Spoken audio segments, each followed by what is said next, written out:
Wagwan, what's great? Chef here, John Morris again, man, presenting to you how to make charcoal fried dumpling. We know about sardine, mackerel, bully beef, chicken foot, chicken neck, chicken back. Nothing a waste, nothing a dash way.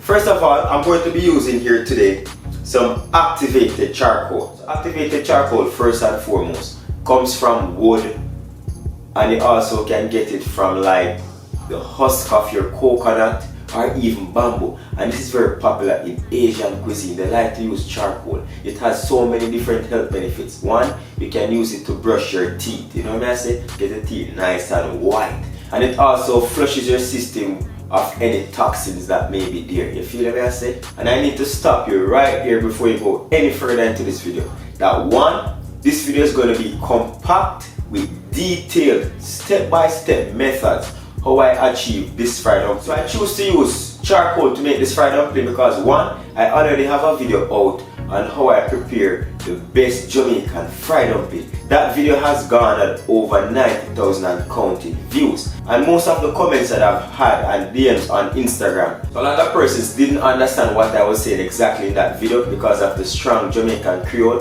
So I wanted to do a remake of that video, but put a twist on it that has a lot of health benefits. You feel me? I say? So all the questions that you had from that fried dumpling video, I'm going to answer them in this video. So if you're not up for trying something new, you can always omit the charcoal and make the recipe with the exact measurements of the liquid, the flour, and all those things to get the perfect fried dumpling. So without further delay, forward, I'm going to show you how I go on. The first thing you want to do is to sift 2 cups of flour, and this is tip number 1. Get your flour sifted to become light and airy.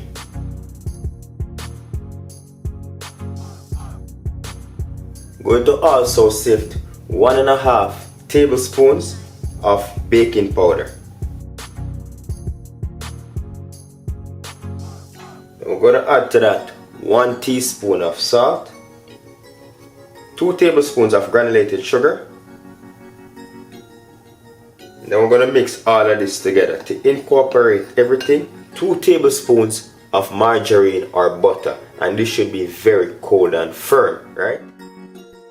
So now we're going to go in with our hands and ensure that your hands are washed clean, nails are trimmed, because we're dealing with dumplings here. You know what I say? I want to rub the butter and the flour together in between our fingers, and the end result should resemble that of breadcrumb. So let's go right in.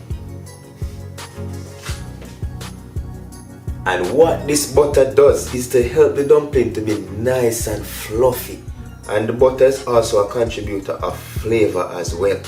So this is the texture that we're looking for.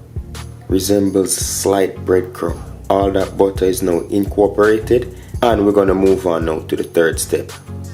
So I'm going to go in with ½ tablespoon of this activated charcoal. I have here 5 ounces of room temperature water. I'm going to go straight into our water with that now. If we added this directly into the flour, then we wouldn't get that color that we're looking for, right? But when you add the charcoal to the water, you know the water goes all the way throughout the flour to make that dough the right color that we're looking for.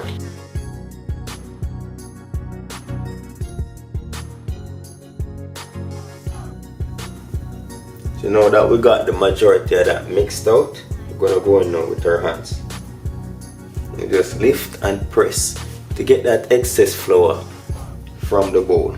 Don't be alarmed by how sticky this dough is, because you want your dough to be a bit sticky. You know what I say?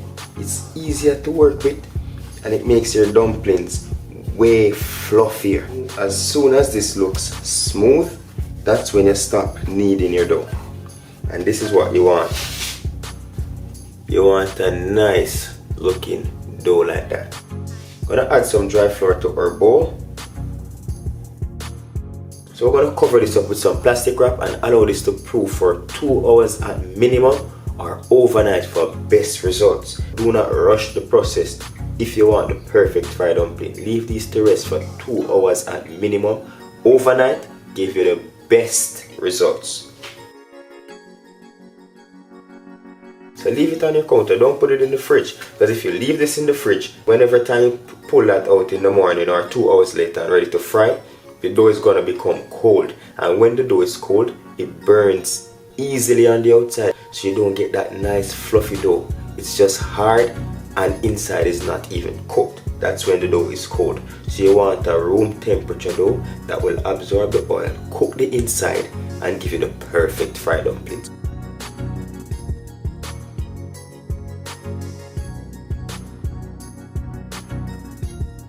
My dough is nice and proofed. Just gonna dust this surface with some flour. Nice clean surface. And we get that right out the bowl. Just gonna roll this out. Cut that into half. And then I'm gonna cut these.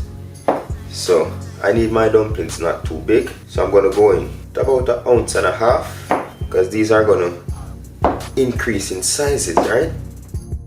Now I got myself 16 dough balls from this, right? To get the perfectly rolled dough, you're gonna cup your fingers, your hand like this, with your thumb at the end, and then you're gonna put this under the dough. And what this does is to provide a wall around the dough. So when you rotate your hand, the dough bounces off the walls of your fingers, creating a nice smooth dough ball. So you can either do this on a surface, or if you're not comfortable doing it on a surface, you can do that in your palm. I'm going to show you in my palm first and then on the surface, and you be the judge of which method you want to use. Palm flattened like this, and we're going like this.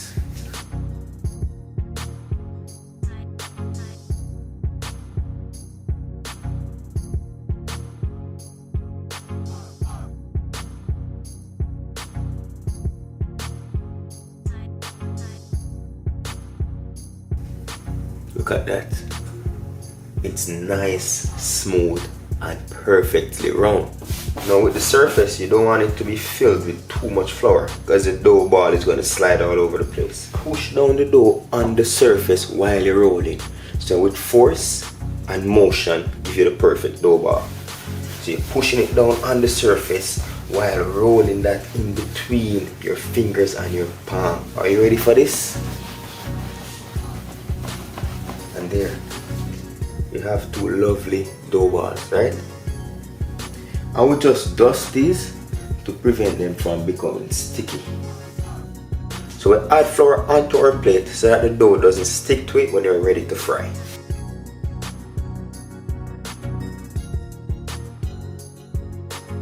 When you fry your dumplings in the fresh oil, it's never the same, one in taste and in texture and the way it looks. So get some pre-used oil, fry some plantain, something light, no fish products or chicken or anything like that. You want to fry something light, something fruity to bring that aroma in the oil and just to get the oil to a use stage, and you will get the perfect fried dumpling. And we're looking here for 290 degrees Fahrenheit.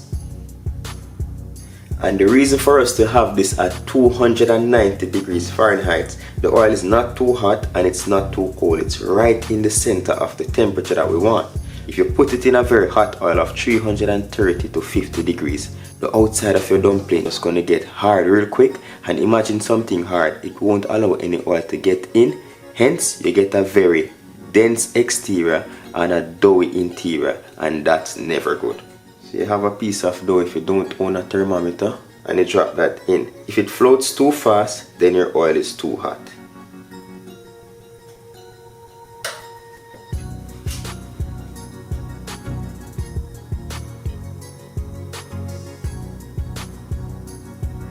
This oil for me is perfect. See?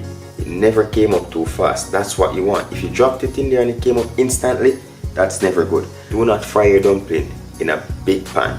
Fry them in a pan where they're almost hugging each other. That way you get the perfect cut, even color all around. If you have them in a very big pot, let's say 4 dumplings in a big pot, then you have to constantly be turning with a tongue, and chances are one side is going to be browner than the other and you won't get even color. So we're going to head right in now with those.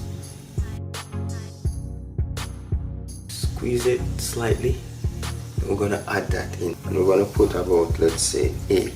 This for me is bubbling way too fast, so add a bit of fresh oil to cool that down. That's what you want. You don't want any vigorous bubbling. We go right in with those. Now we're gonna gradually increase our heat. It has been about 2 minutes and they're just starting to float up.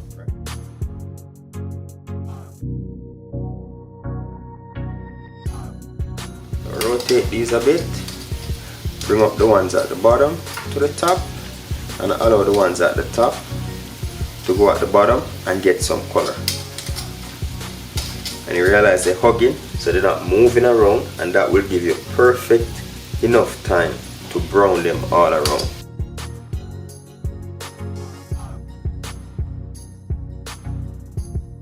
Our time has now passed. Get that color that we want, and they're nice and airy. So we're just gonna remove these onto a paper towel.